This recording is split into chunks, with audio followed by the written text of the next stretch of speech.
Mirë se vini në Ditari në orës 13 në A2CNN dhe pas pak do të ndiqni. Nxënësit në Durrës, në një nga zonat më të prekura nga tërmeti, ju rikthyen mësimit, por hasin në vështirësi. Prindrit ngrenë si shqetësim mësimin me turne dhe lodhjen për shkak të transportit. Pas presidentit Meta, prokuroria merr në pyetje dhe kreun e Këshillit të Emërimeve në Drejtësi Ardian Dvorani, ndaj të cilit presidenca ka ngritur padi për shpërdorim detyre dhe përvetësim të titullit. Zonja dhe zotri, u përshëndes sërish, por i takohemi në këtë transmetim të drejt për drejt vetëm pas pak minutash. Në Ditari në orës 13 do të keni mundësi të merrni raportime dhe përmbledhje informative që vijnë nga ngjarjet e minutave dhe orëve të fundit në vend, rajon dhe botë si këto. Përfaqësuesit e biznesit argumentojnë kostot e larta që shoqërojnë procesin e fiskalizimit, por drejtuesja e tatimeve hodhi poshtë duke deklaruar të tjera shifra. Inter nuk arriti të kaloj Barcelona në ndeshjen e fundit të grupeve duke mbetur jashtë Champions League. Katalanasit triumfuan 2-1 në San Siro duke dhënë mundësinë e kualifikimit Borussias së Dortmundit.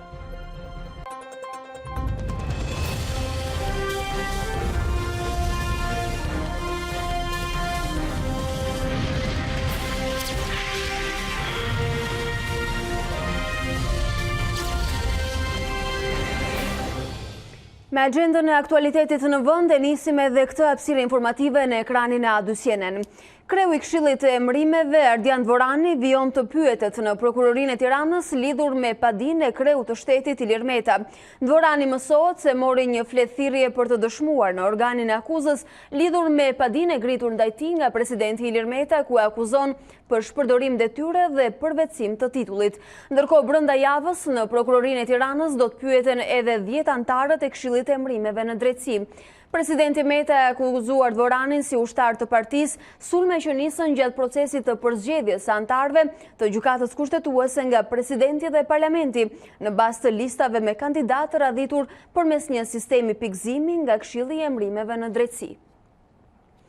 Ndërsa dje ishte presidenti Ilir Meta që u pyet për rreth 1 orë në prokurorinë e Tiranës lidhur me padinë e depozituar prej tij për kreun e Këshillit të Emërimeve në Drejtësi Ardian Dvorani. Edhe pas kësaj dëshmie, kreu i shtetit u shpreh pojashpër ndaj Dvoranit, duke akuzuar se ka cënuar rënd funksionimin e rendit kushtetues. Presidenti Ilir Meta u thirr në prokurorinë e Tiranës për të dhënë sqarime të mëtejshme për kallëzimin penal që ka ngritur ndaj kryetarit të Këshillit të Emërimeve në Drejtësi, Ardian Dvorani, të cilin e akuzon për shpërdorim detyre dhe tjetërsim të funksionit publik, lidhur me veprimet për përzgjedhjen e kandidatëve për gjykatën kushtetuese. Pas më shumë se 60 minuta shpjegime pranë organit të akuzës, kreu i shtetit tha se shkeljet e Dvoranit janë flagrante, por nuk sheu shqetësimin për ndërhyrje politike në hetimin e dosjes, që drejtohet nga prokurori Alket Mersini. Rasti është tmerrsisht flagrant. Unë shpresoj që prokuroria të mos jetë në presione politike dhe të bëj punën e saj me profesionalizëm edhe me durim. Mendoj që kjo është një provë e madhe për të gjithë të ardhmen e reformës në drejtësi. Deri më tani, prokuroria nuk ka hapur një hetim ndaj Ardian Dvoranit, por po verifikon të dhënat. Në përgjigje të A2CNN, presidenti than se faktet mjaftojnë që prokuroria të veprojë ndaj kreut të KED-s. Të gjitha provat e depozituara deri tani janë të mjaftueshme që prokuroria të veprojë ndaj shtetasit Ardian Dvorani. Ne nuk bëjmë presione, pavarësisht se çështja është mjaft e rëndë, sepse ka vënë në pikpyetje të madhe gjithë funksionimin e shtetit së drejtës në Shqipëri. Veç betejës ligjore, presidenti ka nisur edhe prezantimin me video të shkeljeve për të cilat ka akuzuar deri më tani kreun e Këshillit të Emërimeve në Drejtësi. Nga ana tjetër, konflikti me presidentin për betimin e antarëve të gjykatës kushtetuese ka nxitur majorancën të krijojë një mekanizëm zhbllokues. A2CNN mësoi se nuk do të preket kushtetuta, por ndryshime do të jenë në ligj me një formulë të ngjashme, siç veproi Arta Vorpsi kur presidenti Meta refuzoi betimin e saj.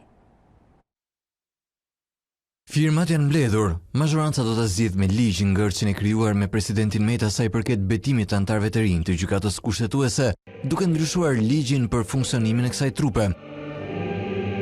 Amendamentet e propozuara japin 10 ditë kohë kreut të shtetit për të bërë ceremoninë e betimit, në të kundërt antari betohet me shkrim. Nëse antari i gjykatës kushtetuese nuk thirret për të bërë betimin pas përfundimit të këtij afati, ai kryen betimin në formë të shkruar dhe ja dërgon atë presidentit të Republikës, organit të emërtesës dhe gjykatës kushtetuese. Data e organizimit të ceremonisë së betimit ose data e dërgimit të betimit me shkrim konsiderohet si dita e betimit dhe e fillimit të detyrës së gjyqtarit të gjykatës kushtetuese dhe përfshihet në dosjen e tij personale. Zgjidhja e propozuar nga socialistët duket se kthen në ligj formulën e ndjekur nga Arta Vorpsi, e cila u shpall fituese nga Këshilli i Emërimeve në Drejtësi, pasi presidenti Meta nuk u shpreh mbi vakancën brenda afatit 3 ditor që i caktonte ligji. Në këto kushte, Vorpsi bëri një betim me shkrim, të cilin më pas e notarizoi, ndërsa për të njëjtën vakancë, presidenti dekretoi e më pas betoi Marsida Xhaferllarin. Gjykata kushtetuese ka deklaruar se nuk ka kuorumin e nevojshëm për të shprehur mbi konfliktin, por ka publikuar Xhaferllarin si antare të saj, ndërsa majoranca po mundohet ta zgjidhë me ligj ngërçin, duke dhënë ndryshimeve ligjore që propozon fuqi prapavepruese përmes një neni të posaçëm që duket se referohet qartë situatës. Gjyqtarët e zgjedhur, të emëruar ose të shpallur të emëruar, por që nuk kanë bërë betimin, me hyrjen në fuqi të këtij ligji, betohen sipas rregullave të këtij ligji. I njëjti mekanizëm zhbllokues i betimit me shkrim pas një afati 10 ditor propozohet edhe për magjistratët gjyqtar dhe ata prokuror, antarët e gjykatës së lartë dhe prokurorin e përgjithshëm. I pyetur nga A2CNN, presidenti Meta foli për cicmice provokuese. Presidenti i Republikës nuk provokohet nga cicmice të tilla, kush gjen kohë në këto momente për të provokuar presidentin dhe popullin e Shqipërisë për të marrë me çështje të tjera, duhet ta ketë qartë se presidenti e di shumë jo detyrën e tij, por është i ndërgjegjshëm edhe për misionin e tij. Kaq, faleminderit. Faleminderit. Ndërkohë në studion e Ditarit, ish ministri i Drejtësisë zoti Eduard Halimi na jep dhe opinionin e tij mbi këto propozime dhe jo vetëm. Mirë se vini zoti Halimi. Mirë se gjeta. Propozimet e majorancës vinë për ndryshime ligjore, jo prekje kushtetutës, por ndryshime pikërisht që duken se në një mënyrë interpretohen si kufizim i plot i kompetencave të presidentit kur bëhet fjalë për betimet e antarëve të gjyqësorit dhe sidomos gjykatës kushtetuese. Ju si i lexuat propozimet? Në momentin kur u hartua kushtetuta, ka marrë një kohë jashtëzakonisht gjatë diskutimi i emërimeve të antarëve të gjykatës kushtetuese me formula të sjella nga ndërkombëtarët, të cilat unë nuk dua t'i harxoj kohë lexuesit se s'kan interes më tani, por ajo që u vendos me 140 vota 20 dykorik të 2016, pra 3 vjet më përpara, ishte një ndarje e kompetencave, pra sipas emërimeve, sipas fushës, pra duke hequr pjesën e qeverisë apo duke vendosur tre kolona, tre burime, tre pishira nga do merreshin kandidatët dhe do emëroheshin, gjykata e lartë do emëronte 3 antar, presidenti 3 dhe 3 gjykata, se dhe 3 parlamenti. Por në të njëjtën kohë fryma kushtetuese këtu ke ne, po edhe në të gjithë vendet e Bashkimit Evropian apo dhe atyre që janë vende të antarë të Këshillit të Europës, që është dhe Komisioni Venecias, pra që i konsulton, sugjerojnë dhe kanë në spektrin e tyre vendosjen e një klime bashkëpunimi ndërmjet institucioneve. Pra bashkëpunim ndërmjet presidentit dhe parlamentit, presidentit dhe KED-s, presidentit dhe gjykatës së lartë, pra një frymë e tillë lojaliteti duhet të funksionojë në mënyrë që të kemi përmbushje të plot të detyrave dhe emërim normal të antarëve të gjykatës kushtetuese. Një frymë që duhet funksiononte në parim, por tashmë është thyer. Dhe kjo besoj që është edhe arsyeja pse ndodhemi në këtë pikë. Pra, parlamenti, ashtu siç dihet tani, i mbajti kandidatët e vet deri ditën e fundit të skadimit, kishte 30 ditë kohë, mund ta bënte ditën e parë, ditën e 15, ditën e 20, pse do ta bënte ditën e 30? Pra, ju thoni nuk ishte çështje e kohës fizike kjo. Po, është e qëllimshme, pra ka një qasje të qëllimshme për ta çuar drejt konfliktit. Ndërkohë që edhe KD-ja duhet të çonte për çdo vend 3 kandidat, pra ishin 6 vende, 3 parlamenti, 3 presidenti, nga 3 kandidate. Kemi thënë këtu edhe në korike, kemi thënë edhe në shtator, gjatë diskutimit që kemi bërë bashkë, që duhet ishin 18 kandidat për 6 vende, pra nga 3, ndërkohë që KD-ja çoi 6 kandidat për 4 vende të cilat ja propozuar, se janë më vete tani, dhe duke çuar këta kandidatë, duke u vonuar dhe duke mos patur fare bashkëpunim institucional, erdhëm në këtë pikë që jemi, pra të një ngërshit krijuar në gjykatën kushtetuese, ndërkohë që çështja e parë që duhet të zgjidhë gjykata kushtetuese është legitimiteti i zgjedhjeve të 30 qershorit, pra është një çështje politike, dhe këtu sigurisht ngarkohet e gjithë situata duke shtyrë të gjitha palët për të mos lejuar palën tjetër që të marrë apo të kapë antarët e gjykatës kushtetuese. Gjykata kushtetuese pa diskutim që do të ketë një agjendë komplekse kur të nisë funksionar mirë. Çështja e parë do të jetë kjo. Çështja e parë do të jetë kjo. Megjithatë, një mekanizëm zhbllokues e quajnë majoranca kur vjen me këto propozime të fundit. Fillimisht e quanin presidentin e Republikës noter. Sot themi se në qoftë se nuk i fton për betim brenda një afati 10 ditor, ne thjesht i dërgojmë një shkresë dhe ata betohen diku tjetër. A do thotë kjo se anashkalojmë plotësisht figurën e presidentit, qoftë edhe atë notariale? Ky është një sforcim. Ky ligj është një ligj sui generis. Sforcim jo drejt asaj që unë shpjegova lojalitetit, pra bashkëpunimit institucional, por të kundërta. Pra, në vend që të kemi një bashkëpunim dhe për zgjedhjen e antarëve të tjerë, për zgjedhjen e antarëve të gjykatës kushtetuese, pra qëllimin të ngrejmë sa më parë gjykatën kushtetuese dhe gjykatën e lartë, në vend që të ecim drejt kësaj rruge, ne i hedhim benzin zjarrit.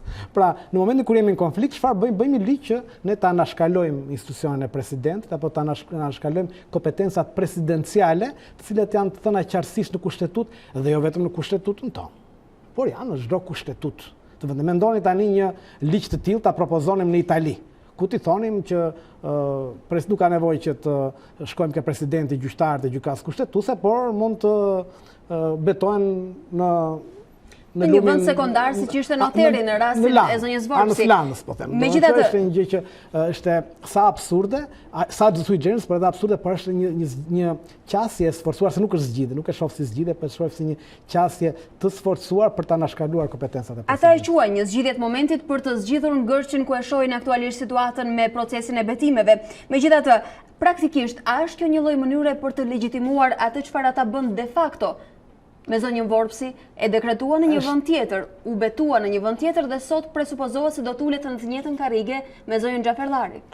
Nuk mendoj që kolegët juristë do të aprovonin një ligj i cili të kishte fuqi prapa vepruese, jo vetëm që vjen në kontekstin sepse është me sa di është vetëm draft akoma, por ka qasje të dukshme që janë antikushtetuese, por që edhe që do të jepni një fuqi prapa vepruese për të legjitimuar apo për të krijuar një casus sui generis në këtë rast. Sepse majoranca sot në këtë studio na tha se kjo ishte indicia, rasti Vorpsi.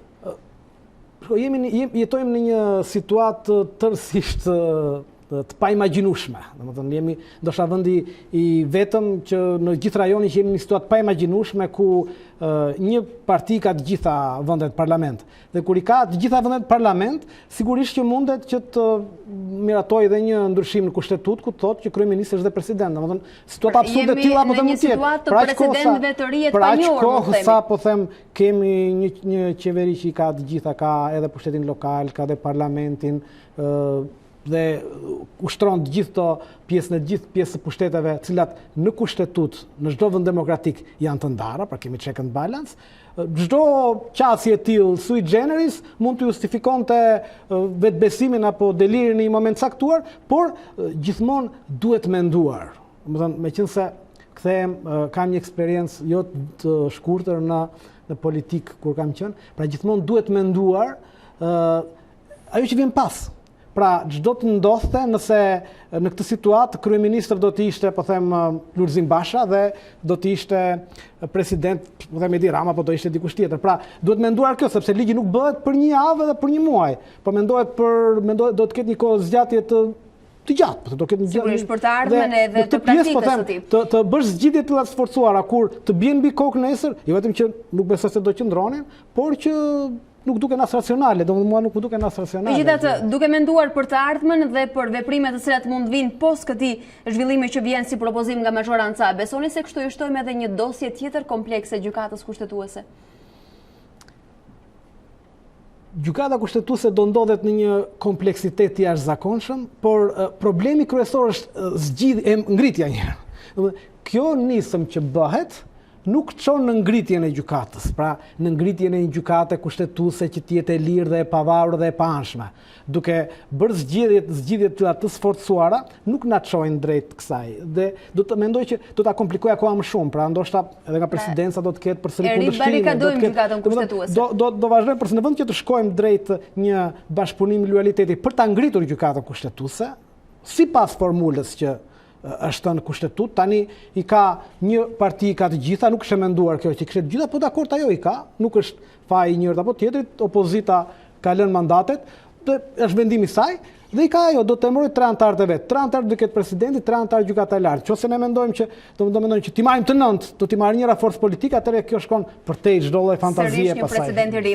Është zoti Dvorani, i cili sapo ka dalë nga prokuroria dhe po jep një komunikim për mediat, e ndjekim për pak sekonda nëse është ende aty në komunikim me gazetarët. Disa video ku ju kompromentojnë në ushtrimin e detyrës. A ju vuri prokuroria përpara në një provë të tillë dhe nëse po, çfarë përmbajnë këto video? Tani unë nuk mund të flas me detajet, unë e vlerësoj që hetimi, kjo nuk është për mos respektuar transparencën, por hetimi nuk zhvillohet as në televizione dhe as në media dhe as në për gazeta, hetimi zhvillohet në këtë godinë. Të aty unë kam bërë gjithë parashtrimet e hollësishme të detajuara të faktit si ka ndodhur dhe shpjegimit se përse ka ndodhur. Ju a thash, për sa i përket pyetjeve vënë për video kështu me radhë, unë mendoj që institucionet, të lutem, institucionet, funksionarët kushtetues, funksionarët publik, nuk i shtrojnë dhe nuk është e mira që t'i shtrojnë çështjet ligjore dhe problematikat me produkte artistike, me filma serial, me metrazh të shkurtër, me metrazh të gjatë, për cilësinë e tyre nuk më takon mua të them, por çështjet ligjore institucionale, institucionet i shtrojnë në rrugë institucionale, në rrugë ligjore pranë organeve kompetente. Kështu që unë nuk do merrem me këtë punë. Ju jeni antar i vetëm i gjykatës së lartë dhe jeni automatikisht i zgjedhur si kryetari i KED-s për 2020-ën. Nëse emri juaj regjistrohet në regjistrin e veprave penale, çfarë do të ndodhë me KED-n? A mund ta vijoni ushtrimin e detyrës? Ju jeni jurist dhe mund ta sqaroni edhe për opinionin publik. Po, meqense ma bët pyetjen, nëse patjetër sepse unë nuk jam kërkushi që të rekomandoj apo të jap këshilla, por nëse kjo ndodh, ligji është i qartë. Nëse antari është në ndjekje penale dhe kjo presupozon atë që ju sapo thatë, patjetër që pengohet të ushtrojë funksionin. Por kjo është një KED për 2020-ën? Unë nuk e di, pastaj këtë do ta çmoj përbërja e këshillit që është në detyrë, nuk e çmoj unë. Po mendoj që ka zgjidhje edhe për këtë. Nuk është problemi tek unë personalisht. A ka bërë sekuestrime prokuroria sa u përket regjistrimeve audio të mbledhjeve dhe proces verbaleve? Sepse ju jeni kryetar. Prokurorët janë duke kryer verifikimet, kaq ditë them unë, dhe sigurisht që unë nuk kam asnjë autoritet, nuk më shkon mendja, pas kam asnjë autoritet dhe as kam asnjë mundësi të pengoj hetimin. Keni dhënë vetëm shpjegime verbale apo keni paraqitur të ndonjë provë gjatë ditës sot për mbështetur pretendimeve tuaja? Kam dhënë shpjegime, sepse unë kam thënë që nuk ka nevojë për të paraqitur prova, të paktën deri në këtë moment. Dhe pastaj janë prokurorët ata që do ta vlerësojnë sipas bindjes së tyre dhe unë në këtë rast nuk jam askushi që t'ju të them se çfarë duhet të kërkojnë, të cilët do të marrin ato prova shkresore të cilat ata i konsiderojnë të nevojshme dhe sigurisht është ndër autoritetin e tyre. Unë jam këtu para jush edhe këtë dua ta them që mbasi thirrem nga organi i prokurorisë, nga prokurorët dhe jap shpjegime për atyre, të deklaroj mediatikisht këshilla, rekomandime, paralajmërime apo sugjerime se si duhet sillen prokurorët me mua. Kjo është, unë mendoj që është e pa kuptim në një shtet të së drejtë dhe një vend demokratik. Ne në shohim gjithë ligjin. I kursyer kreu i Këshillit të Emërimeve në drejtësi në komunikimin me gazetarët pas dëshmisë së deponuar në prokurori ditën e sotme, gjithçka le të mbetet në duart e drejtësisë, tha ndër të tjeraj. Socialimi tek sistemi i drejtësisë do mbetemi, megjithatë paralelisht me reformën e drejtësisë ka qenë kryeministri Rama i cili prej kohësh po fliste dhe më në fund prezantoi platformën anti-KÇK. U përfol shumë, u diskutua, megjithatë nuk ka marrë ende formën finale. Nga ana tjetër janë organizatat e shoqërisë civile, por edhe opozita jashtëparlamentare që e quajnë një minim të reformës në drejtësi, një pengesë e re për reformimin e sistemit. Ju si e keni parë? E para që ne kemi thënë këtu para disa muajsh që një nga problemet e mëdha që prodhoi reforma në drejtësi, përveç vakancave dhe mbylljes gjykatave, ka qenë dhe kontingjenti i gjyqtarëve dhe prokurorëve, të cilët ecin me strategjinë kapçat kapësh. Dhe nëse në fillim u mendua kur artua drafti i reformës në drejtësi që gjyqtarët dhe prokurorët do trembeshin nga vetingu dhe do jepnin dorëheqje në masë, kjo ishte qasja e partnerëve ndërkombëtarë që thonin do iknin gjysma nga Afrika e Madhe, nuk ndodhi kjo, ndodhi e kundërta. Pra gjyqtarët dhe prokurorët rezistuan, thanë, derisa të na vi radha ne do vazhdojmë dhe të bëjmë dëme të jashtëzakonshme, sidomos biznesit dhe qytetarëve. Kjo është, po them, e padiskutueshme dhe është një situatë të rëndë njerëzit e drejtësisë që mendonin se ishin në ikje. Dhe kjo është një qasje e cilë nuk e ka as kryeministri, por e thon vetë gjyqtar dhe prokuror nga ana e tyre që është një organizat KÇK e cila nuk është as e majt as e djathtë, as me ngjyrë as pa ngjyrë, por ecën në këtë sidomos në përgjykata të vogla, të cilat spotlighti i mediave është nuk është shumë i qartë, po them gjykata kur bin, fiere, këto që nuk është se ka. Aty po them të rretheve janë në një situatë të jashtëzakonisht të rëndë. Zoti Alimi, kjo situatë cilën e paraqisni ju, e ka thënë dhe kryeministri shumë shpesh, mund të mos jetë surreale. Megjithatë, a e zgjidh kjo platformë? Situata pra do fakti është real. Unë vetë kam thënë në media pak kohën para se thoshte edhe kryeministri pjesën e KÇK, se kam artikuluar në një media të përditshme si zgjidhje dhe kam kërkuar që të merren masa, jo nga qeveria, por të merreshin masa edhe nga institucionet parlamentare. Ka filluar një qasje nga ana e qeverisë në fillim duke ndryshuar disa ligje, me disa drafte për ndryshuar ligje dhe pastaj në një draft që është përndar, se do jetë një ligj i cili do të jetë ligj i quajtur nga kryeministri KÇK që e prezantojnë mos gaboj një ditë para tërmetit dhe pastaj gjithçka u shua. E kam para drafti ka probleme serioze. Drafti ka probleme serioze, megjithatë ju e shihni si një mekanizëm të arsyeshëm për zgjidhje. Jo, nuk është drafti ka probleme serioze, të cilat e komplikojnë draftin e para me disa ligje të tjera, çka do ta bënte antikushtetues, pra ka transpozim të dispozitave të ligjeve të tjera i sjellin këtu, dhe ajo që është më e rëndësishme është përqendrimi i hetimit, i mbledhjes së gjithë masave në një dorë të vetme që është një zyrë pra Ministrisë Brendshme.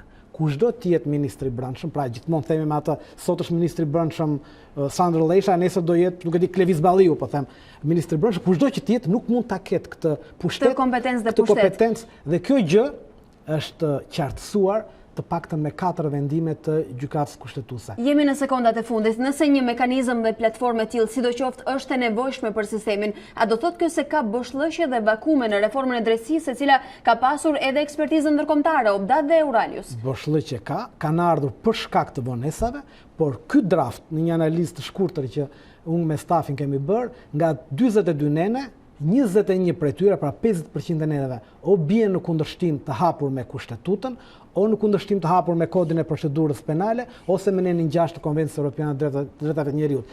Normal që ndoshta është momenti i parë, do haj diskutime, do diskutohet ndoshta edhe nga Ministria e Linjës që duhet ta përpunojë, besoj drejtoria e kodifikimit në Ministrinë e Drejtësisë do ta kompartoj me Konventin Europian të Drejtave të Njeriut, dhe do kemi një draft që s'do jetë ky, besoj. Nëse do të jetë një draft që do të ketë këtë qasje, po them me zgjidhjen. Zoti Alimi, unë ju falenderoj për opinionet tuaja sot. Faleminderit dhe juve. Të nderuar shikues, vetëm pas pak do të rikthehemi në studio me zotin Arion Sulo, kryeredaktorin e Gazetës Liberale, vetëm pak sekonda publicitet. Në studion e Ditari tashmë ka mbërritur kryeredaktori i Gazetës Liberale, zoti Arion Sulo, mirë se erdhët. Mirësëgjeta. Zoti Sulo, shpejt politika e rikthehet agjendës së zakonshme, rutinës dhe duket se kryetema e sulmeve është sërish presidenti i Republikës. Ka qenë majoranca ajo e cila së fundmi e quan mekanizëm zhbllokues, megjithatë të krijon përshtypjen se bllokon sërish presidentin edhe kur bëhet fjalë pikërisht për betimet në gjykatën kushtetuese. Ju si e lexuat propozimin? Propozimi, ashtu siç është thënë, është një shmangje, është një rëshkitje me ligj që majoranca i bën një pjesë të kompetencave të presidentit, duke i lënë atje 10 ditë kohë, se duhet thënë kjo që ka presidenti 10 ditë kohë për të thirrur antarët e gjykatës kushtetuese për betim, pastaj ajo ligjëron precedentin e Arta Vorpsit ku betimi çohet me post. Kjo është pothuajse qesharake. Betimi në çdo kushtetutë botës dhe në çdo legjislacion të vendeve me demokraci liberale nuk bëhet me post, dhe këtu kemi një thyerje, por ajo që shohun më të rëndësishme dhe më të rëndë në këtë histori është se majoranca po ndërhyn në reformën në drejtësi. Pra, majoranca me iniciativën ligjore të paraqitur dje, po arnon reformën në drejtësi në mënyrë të njëanshme për interesat e veta. Dhe cila është mënyra që po e bën ndërhyrjen dhe sa efektive mund të jetë nëse është e tillë si iniciativë? Shiko, nëse mjafton të themi që majoranca e vetme, reforma në drejtësi u miratua me 140 vota. Reforma në drejtësi është një reformë shumë delikate dhe shumë e rëndësishme për Shqipërinë që do konsensusin pothuajse të gjithë forcave politike, prandaj ndodhi votimi unanim në 2016. Për të qenë pa anshme, për të qenë pa kapur nga të gjitha palët. Tani, nëse një pjesë e politikës në Shqipëri, majoranca sotme apo majoranca e nesme, fillojnë dhe ndryshojnë ligjet e miratuara të paktën me jo vetëm me anë të majorancës, siç është ky ligj për statusin e gjyqtarëve apo për organizimin dhe funksionimin e gjykatës kushtetuese, po ndërhyet vetëm nga një palë, atëherë kjo është kapje e reformës në drejtësi. Është fillimi i kapjes me ligj të reformës në drejtësi. Se deri tani ne kemi akuza, kemi pandema, kemi indicje, deri diku prova të ndërhyrjes në reformën në drejtësi, të bllokimeve, të ngërçeve nga të gjitha palët. Sot ne kemi iniciativën e parë ligjore të majorancës, të një krahu politik për ta bërë një ligj të rëndësishëm apo një ligj të reformës në drejtësi në favorin e saj të ditës, për interesin e saj të ditës. Nëse ka iniciativa të qëllimshme, me këto lloj ngjyrime siç po e përshkruani ju, a janë të thjeshta të legjitimohen? Është faktori ndërkombëtar aty i cili është investuar kohë pas kohe dhe në mënyrë të vazhdueshme, le ta themi, për këtë reformë për cilën dikur kishte konsensus, por duket se ka humbur rrugës. Vërejtja është e saktë, do të thënë që nëse nuk është opozita, majoranca mund të bëjë ç'të dojë, sepse opozita nuk ekziston. Opozita zvendësuese në parlament i ka miratuar të gjitha nismat legjislative të kësaj majorance. Kështu që pjesën e parë majoranca nuk ka problem për rezistencën parlamentare. Ajo që thatë ju, faktori ndërkombëtar, kjo është një analizë më vete dhe është një çështje më vete. Ishte ai që bëri reformën drejtësi, që inicoi, që shtyu përpara, që hoqi pengesat. Por unë mendoj se ka ardhur një moment që palët politike shqiptare ja kanë hedhur, të themi, ta divulgojmë qëllimi të mirë të faktorit ndërkombëtar për të bërë një drejtësi të pakapur në Shqipëri dhe të pa anshme. Ja kanë hedhur me vonesën, ja kanë hedhur me ngërçjen, ja kanë hedhur me kapjet, me tentativat, me njerëzit e tyre, me njerëzit e atashuar pranë tyre duke i çuar në institucionet shumë të rëndësishme të reformës drejtësi, nga vettingu dhe gjitha institucionet e tjera. Dhe të gjendur para kësaj, faktori ndërkombëtar tani ka dy rrugë. O ta çbëj nga e para reformën drejtësi, që do ishte kosto shumë e madhe në autoritetin e tyre, një dështim profesional, dështim financiar. Sigurisht, një kosto jashtëzakonshme. Ne jemi në fazën tani që edhe faktori ndërkombëtar po thot të bëhet pavarësisht cilësisë. Unë nuk jam me këtë dhe këtu do të vi problemi. Do të thënë që reforma po bëhet shpejt dhe me cilësi të debatueshme. Pra, kur thoni ja kanë hedhur edhe faktorin ndërkombëtar, keni fjalën se mes dy alternativave që kjo reformë të zhbëhet dhe asaj që kjo të bëhet ndoshta dhe pa cilësi, atëherë faktori ndërkombëtar po zgjedh të dytën. Faktori ndërkombëtar po zgjedh të bëhet me cilësi të diskutueshme, me cilësi të debatueshme minimumi, sepse çështja menaxhimi i gjykatës kushtetuese, emërimi i gjykatës kushtetuese ishte një provë para syve të gjithëve që kishim tentativën për ta kapur përbërjen e gjykatës kushtetuese. Dhe faktori ndërkombëtar nuk mund të ri dhe të mos komentoj ose të përkrahë në eshtje një ligj të mazhorancës e cila kërkon ndryshimin e reformës në drejtësi dhe heqjen e kompetencave të presidentit, quarin e betimit me post. Atëherë, nëse ky produkt nesër do të ketë një cilësi të diskutueshme, siç po thoni ju, a kemi kredo të gjitha palët, përfshirë dhe faktorin ndërkombëtar, të flasim për reformim dhe drejtësi të re? Reforma në drejtësi do të shikohen produktet e saj në vijim, në vitet në vijim. Ajo që të gjitha janë thënë tani për mungesën e gjyqtarëve, të gjitha janë thënë për mungesën e kapaciteteve që nuk janë llogaritur, për vakancat kohore që janë bërë. Unë di të them vetëm këtë duke parë produktet. Ne do flasim për reformën e drejtësisë kur të kemi produktet e reformës së re. Për shembull, i vetmi produkt i pa kontestuar deri tani nga palët, por edhe nga opinioni, është kryeprokurori i ri, zoti Ulsen Çelaj.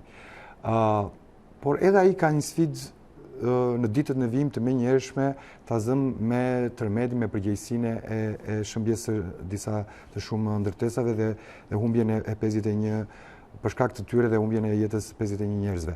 Por pse prokurori është produkti më i pakontestuar? Sepse kompetencat e tij nuk janë ato me kushtetutën e re dhe me reformën e drejtësisë, nuk janë ato që kanë qenë më përpara të zonjës Artamarku. Pra, ndryshimet na bëjnë të flasim për kompetencat rrudhura dhe kjo thoni ju jep një lloj garancie. Jo, i jep një lloj që rëndësinë që ka pasur prokurori. Rëndësinë dihet nga gjithë që rëndësinë në prokurori tani në organin e timit e merr SPAK-u, e merr SPAK dhe KLP. Prokuroria e posaçme.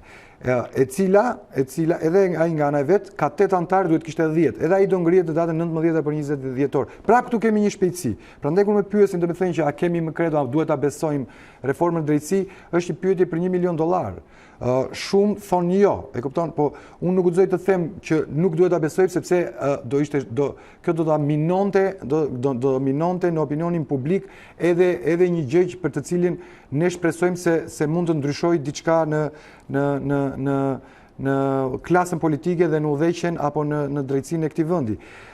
Shenjat nuk janë të mira, unë kaq mund të them, shenjat nuk janë të mira, por duhet të shikojmë rast pas rasti produktet e saj. Siç thash për zotin Çela, për gjykatën kushtetuese që ishte një minus shumë i madh, do shikojmë SPAK-un, më vonë BK-n dhe rezultatet e punës së tyre. Duke analizuar shenjat, analizojmë pak edhe sjelljen e liderëve dhe aktorëve kryesor të politikës shqiptare, duke se tërmeti edhe kolektuar e kanë thënë ndërkohë këtë ditë e ka modeluar ose qytetruar sjelljen, por edhe diskurin e tyre në publik. Juve si u duken, pozicionuar në rolet e tyre në llogoret e veta, duke dhënë kontributin, megjithatë a shihni ndryshim në qasjen reale, jo vetëm në diskurin e tyre politik? Kryeministri ka mbetur, domethënë vërtetoi atë që ka qenë gjithmonë profilin e tij më shumë mediatik se sa institucional. Në ndryshim nga ai, zoti Basha dhe në ndryshim nga pjesa tjetër e opozitës, zoti Basha shfaqi një dimension të ri, një dimension normal për situatën, duke lënë minjan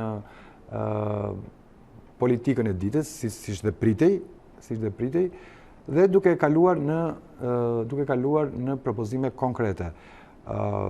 Sigurisht që politika jeta do të ka rifilluar dhe do të filloj atje ku e lam, siç nisi me debatin për gjykatën kushtetuese dhe për reformën drejtësi, ashtu do ta rinisë edhe opozita ta bëj rolin e vet për të cilën ekziston.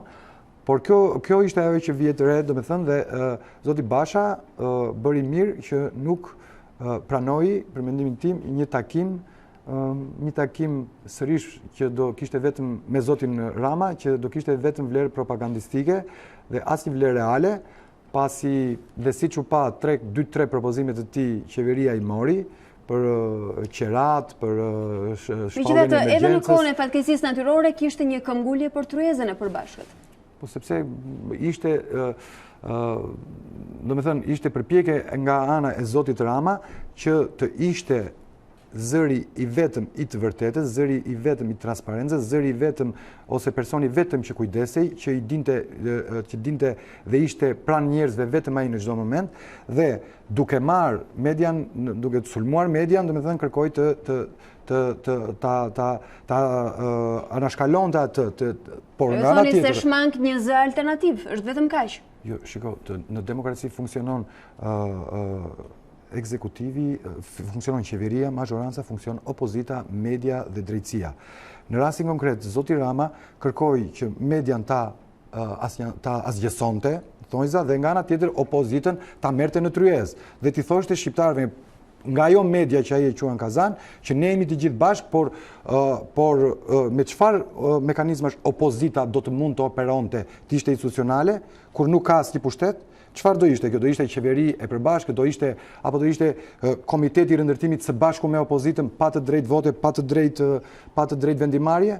Pra, është një marrje nga kampi. Ishte një lojë mediatike, propagandistike, për të thënë që, për të qetësuar situatën, për të mos bërë opozita rolin e vet të denoncimit të qeverisë, për të mos dhënë alternativat e vet. Pra, për ju vendimi i zotit Basha është i duri, ai për tërheqje. Por patjetër, zoti Basha mund të bëri rolin e tij duke mos bërë politikën e ditës, duke lënë me njan politikën e ditës, duke shkuar te njerëzit, duke gjetur njerëz dhe zona të tëra, fshatra të tëra të pambuluar nga qeveria, duke i denoncuar ose duke i bërë publike ato, të themi, pa term pejorativ, duke i bërë publike ato, dhe duke dhënë 3, 4, 5 alternativa që opozita i mendoi që janë të vlefshme për momentin. Gjë që ka marrë mendimin ta bëjë. Nga të cilat u morën dhe nga qeveria një pjesë e tyre. Ky është roli i opozitës. Pra, të denoncoj çka nuk shkon mirë në një situatë konkrete, siç ishte tërmeti, dhe të jepte alternativën e saj për këtë rast. Zoti Rama por kontribut.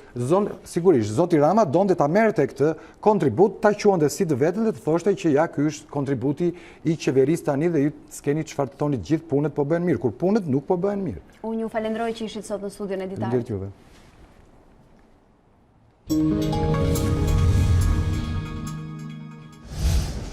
Ndërkohë, ne të nderuar shikuesi, rikthehemi edhe një herë pyetjes së Ardian Dvoranit sot në Prokurorinë e Tiranës, një ditë pasi aty dëshmoi dhe paditësi i tij, presidenti i Republikës, është reporteri Admar Bajrami, i cili në një komunikim të drejtë për drejtë në këto momente ndan disa prej elementeve më të rëndësishëm.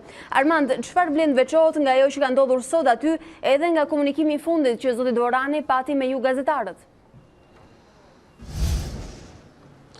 Alba, ditën e sotme, Ardian Dvorani, drejtues i Këshillit të Emërimeve në Drejtësi, ju përgjigj ftesës së prokurorisë për të marrë në pyetje si person i kallëzuar në fakt nga presidenti i Republikës për akuzën e shpërdorimit detyrës dhe përvetësimit të funksioneve. Zoti Dvorani u paraqit në prokurori në orën 10:00 dhe në fakt pyetja e tij, shpjegimet që ai dha para prokurorëve morën më shumë se 3 orë e 10 minuta, ku vetëm para pak minutash ai doli nga prokuroria. I pyetur nga gazetarët në dalje në lidhje me komunikimin që kishte pasur me prokurorët apo shpjegimet e dhëna, zoti Dvorani zgjodhi të mos jepte detaje, në fakt duke folur me fjalë përgjithshme dhe duke thënë se kishte dhënë të gjitha shpjegimet e duhura, kishte dhënë të gjitha përgjigje për çdo pyetje që ishte bërë nga prokurorët, por nga ana tjetër nuk nguroi edhe të thumbonte paditësin e tij, kallëzuesin, presidentin e Republikës, i cili ditën e djeshme ndonse ishte u pyet në prokurorinë e Tiranës. Presidenti i Republikës publikoi edhe një video ku sipas tij prezantonte për publikun shkeljet që ishin kryer nga Dvorani. Zoti Dvorani në deklaratën e tij sot për media tha se çështjet ligjore duhet të shtrohen në institucione dhe jo me filma me metrazh të shkurtër apo të gjatë apo filma serial. Nga ana tjetër, zoti Dvorani theksoi që nuk kishte paraqitur sot prova para prokurorëve, ai tha vetëm që ka dhënë shpjegime verbale, pasi nuk më takon mua, tha ai, të prezantoj prova prokurorisë, duke shprehur në anën tjetër gjithë gatishmërinë e tij për bashkëpunim me prokurorinë, pasi tha që për çdo moment janë prokurorët ata që vlerësojnë se çfarë provash duhet dhe patjetër që mund të shkojnë dhe t'i marrin prova shkresore në çdo institucion. Ndërkohë, Alba, sa i përket edhe i pyetur zotit Dvorani nëse do të qëndronte apo jo më në krye të Këshillit e Emërimeve të Drejtësisë në rast se ndaj tij fillon një ndjekje penale, pra nëse regjistrohet procedimi penal në emër të tij, zoti Vorani theksoi se kjo e parashikon ligji që ai nuk mund të ushtrojë më funksionin nëse ndaj tij nis një ndjekje penale, por gjithsesi tha ai do të jetë këshilli ai që do të vendosë në këtë moment nëse ndodh. Armando, unë të falenderoj për të gjitha detajet që ndave me ne. Rifillimi i procesit mësimor në Durrës, ashtu siç pritej, ka hasur në vështirësi dhe problematika. Prindër dhe nxënës shprehen se mësimi me turne dhe transporti i fëmijëve me autobus ka shkaktuar lodhje dhe ulje të efektshmërisë së mësimit. Ata shpresojnë që kjo situatë zgjas sa më pak, pasi është e papërballueshme për nxënësit. Mira nxënës të shkollave 9-vjeçare në Durrës kanë filluar mësimin që nga e hëna e kaluar. Pranë shkollave të dëmtuara nga tërmeti, nxënësit mblidhen dhe transportohen në autobuse, të vendosur nga bashkia në godina të tjera, ku zhvillohet mësimi me turne. 7.000 nxënës të arsimit parauniversitar në qytetin e Durrësit u duhet që përveç se ta ushtrojnë mësimin pas diteve, u duhet të udhtojnë nga një shkollë në tjetrën duke krijuar kaos në lëvizjet e tyre, por jo vetëm. Prindrit ankohen për mungesë efikasiteti në transportin e tyre, por njëkohësisht efikasiteti dhe në ushtrimin dhe në dhënien e mësimit. Lodhesh duke shkuar në një shkollë në tjetrën? Po, është pak e lodhshme. Domethënë shkolla nuk është shumë e keqe, por prapë është e lodhshme se është rrugë e gjatë me zgjerim këm autobus i vogël. Edhe tani domethënë që sa kemi ardhur me orë të shkurtuara nuk është në një. Jo, nuk është fare normale sepse fëmijët janë të vegjël, çuni është në klasë parë, po edhe pa shkollë fare nuk mund t'i lejmë dot, këto nuk na kanë dhënë një zgjidhje tjetër. Nuk duket fare normale, edhe fëmijët janë shumë të çorëntuar, edhe ne frikemi. Në autobus i fusin shumë, nuk e di si do shkoj puna. Por ka dhe prindër që tregojnë se përse shkollat që janë në rikonstruksion, prej më shumë se një viti ende nuk kanë përfunduar. Puka ka 2 vjet që rri pa riparuar, pse mos riparohet? Qysa mori goditin nga tërmeti, e lan për çatis, e lan sa ta lanë 2 vjet. Ngeli, pse të ngri? Për çfarë? Për fonde. I marrën fondi, i lojnë për bankat 2 vjet, i marrën interesin, pastaj fillojnë punën. Sidoqoftë, prindërit dhe nxënësit kanë pranuar këtë zgjidhje me shpresën që të mos jetë gjatë, sa për lodhje fizike ashtu dhe për efektshmërinë e të zhvilluarit mësim. Në 29 vjetorin e themelimit të Partisë Demokratike, kryetari Basha risolli edhe një herë 2 fjalët kyçe të themelit të kësaj force politike. Liri, demokraci ishin oksigjeni që rikthye në jetë një komb, i cili ra në errësirën e diktaturës më të egër komuniste për gati 5 dekada, shkruan Basha në Facebook, ku ka postuar edhe një fotografi nga ditët e para të themelimit. Sipasi, arritja më e madhe e Partisë Demokratike është se për 29 vjet ajo ja ka dalë të jetë partia e shpresës.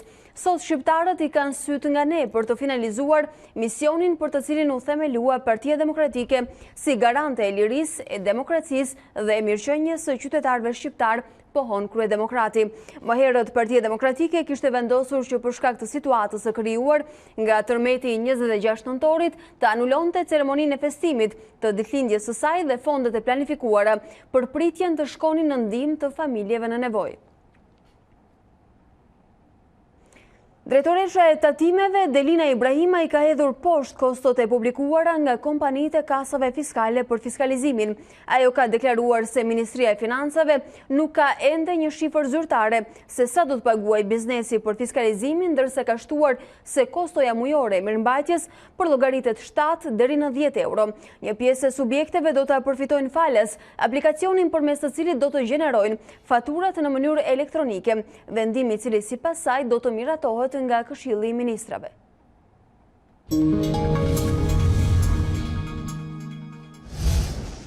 Një oficer policie dhe të paktën 5 persona të tjerë humbën jetën pas një përplasje me armë zjarri në New Jersey të Shteteve të Bashkuara. 2 agentë të tjerë mbetën të plagosur gjatë incidentit që nisi pasi 2 kriminalë përdorën një dyqan si mburoj gjatë të shtonave me policinë. Motivi për këtë ngjarje nuk dihet ende, por autoritetet amerikane kanë përjashtuar mundësinë e sulmit terrorist. Agresorët janë vrarë nga policia, mes viktimave janë edhe 3 civilë që gjendeshin brenda dyqanit. Hetuesit besojnë se kjo ishte një tentativë grabitje e shkuar keq. Presidenti Amerikan Donald Trump reagoi ashpër ndaj demokratëve për ngritjen e akuzave zyrtare për shkarkimin e tij. Ai pretendon se nuk ka bërë asgjë të gabuar, ndërsa hetimin e cilëson një çmenduri politike. Presidenti Amerikan përballet me 2 artikuj për shkarkim në dhomën e deputetëve dhe ndihmësit e Donald Trump shprehen se ai është i pastër lidhur me çfarë pret. Një votim për shkarkim është thuajse i sigurt në dhomën e deputetëve dhe do të pasohet me një gjyq në Senat, ndërsa Shtëpia e Bardhë mund të thërrasë dëshmitarët e saj nga familja Biden deri tek informatori i sekret i inteligjencës amerikane. Ata ngritën 2 artikuj dhe sinqerisht janë akuza shumë të dobta. Mendoj se demokratët nuk do ta votojnë, pasi ne nuk kemi bërë asgjë të gabuar. Presidenti e nisi ditën nga rrjeti social i preferuar. Të shkarkoni një president që ka provuar përmes rezultateve përfshirë krijimin e ekonomisë më të fortë në historinë e vendit tonë, një nga presidencat më të suksesshme ndonjëherë dhe më e rëndësishmja, që nuk ka bërë asgjë të gabuar, është dukshëm një çmenduri politike. Sa për gjyqin në Senat, shefi i stafit në detyrë i Shtëpisë së Bardhë, Mick Mulvaney, që nuk ka dëshmuar në Kongres, thotë se i takon presidentit të vendosë nëse do të marrë pjesë. Pikërisht ndalimi i dëshmitarëve që të merren në pyetje nga Kongresi ka bërë që demokratët të shtyjnë përpara akuzat zyrtare kundër presidentit për shkarkimin e tij. Pse mos ta lejojmë atë që të manipulojë edhe një herë zgjedhjet? Pse mos ta lejojmë atë që të ketë ndihmë nga jashtë edhe një herë? Këto janë argumentat që na nxisin të veprojmë. Ndërkohë strategjia e Shtëpisë së Bardhë është që të konsiderojë të kotë punën e ligjvënësve demokrat.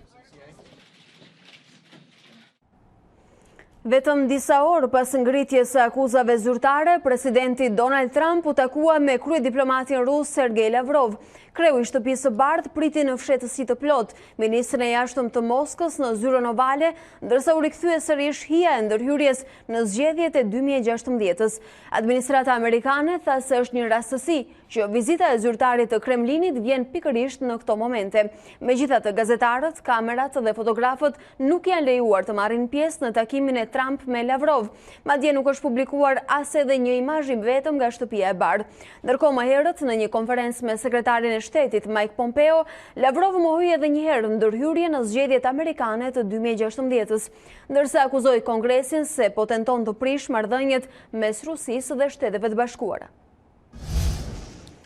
Futbolli është i thjeshtë, duhet të fusësh topin në rrjet. Me këto fjalë, Antonio Conte shprehu zhgënjimin për eliminimin nga Champions, atje ku pak kujdes do duhet kishte dhe të festonte në përfundim të ndeshjes Inter. Zhgënjim dhe keqardhje. Jo vetëm në fytyrë, por këto ishin edhe fjalët e trajnerit të Interit, Antonio Conte, që qanë rastet e shpërdoruara nga zikajtrit. Dispiace perché abbiamo avuto. Më dhem ky eliminim sepse kishim shumë raste për të mbyllur ndeshjen. Jam i zhgënjur. Kishim mundësi të shënonim, por gabuam dhe futbolli është i thjeshtë. Në futboll duhet të fusësh topin në rrjet. Nëse e fut, atëherë fiton. Nëse nuk e fut topin në rrjet, atëherë komplikon gjithçka. Duhet të ringrihemi dhe nuk po mendoj për merkaton. Mendoj vetëm për rekuperimin e lojtarëve të dëmtuar. Diventa complicato. Më shumë se sa fitoria, Valverde u ndal tek elozhet për 2 futbollistët e rinj, Fati dhe Perez, që dërguan Barcelonën tek suksesi në San Siro. Nuk kam fituar kurrë një Champions, ndaj e dua me çdo kusht. Ky është një kompeticion që nuk të lejon të kesh ditë të këqija. 10 minuta jo të mira mund të eliminojnë këtu. Jam shumë i kënaqur me performancën e lojtarëve të rinj sepse ishte ndeshje e vështirë, sidomos me Perez. Fati është golashenues i lindur. Është lumturi e veçantë të fitosh me 2 gola nga 2 të rinj si ata. Interi tashmë është jashtë Champions League pasi nuk ja doli të mposhtë Barcelonën në ndeshjen e fundit në grup në San Siro. Zikajtrit nuk arritën të shfrytëzojnë formacionin me mungesa të shumta te katalanësit, ku binte në sy lënja jashtë e Lionel Messit me Barçan, që fitoi me të njëjtin rezultat si edhe në ndeshjen e parë në Camp Nou 2-1. Avantazhi të Perez ju përgjigj Lukaku, ndërsa në fundin e lojës talenti i Barcelonës Ansu Fati dha goditjen finale ekipit të Contes. Rekord si lojtar më i ri që shënon në Champions dhe një dhuratë për Dortmundin, që u kualifikua pas fitores 2-1 ndaj Slavia së Pragës. Një tjetër befasi e mbrëmjes ishte eliminimi i Ajaxit. Edhe pse do të mjaftonte një pikë, holandezët u thyen 1-0 në shtëpi nga Valencia dhe japin lam të mirën turneut pasi ma gjepsën gjatë edicionit kaluar. Ajaxi si dhe Interi tashmë do të luajnë në Europa League. Të nderuar shikues, kjo ishte e gjitha e përgatitur për ditarin e orës 13. Unë ju falenderoj që na ndoqët. Bashkë ndajemi këtu për sot. Ju vazhdoni dhe qëndroni me ekranin e A2 CNN.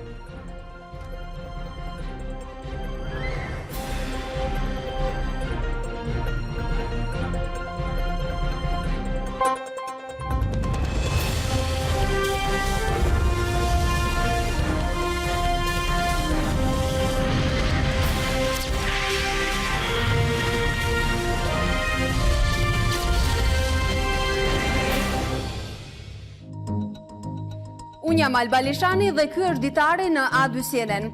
Për të parë të gjitha videot e Ditarit, klikoni subscribe.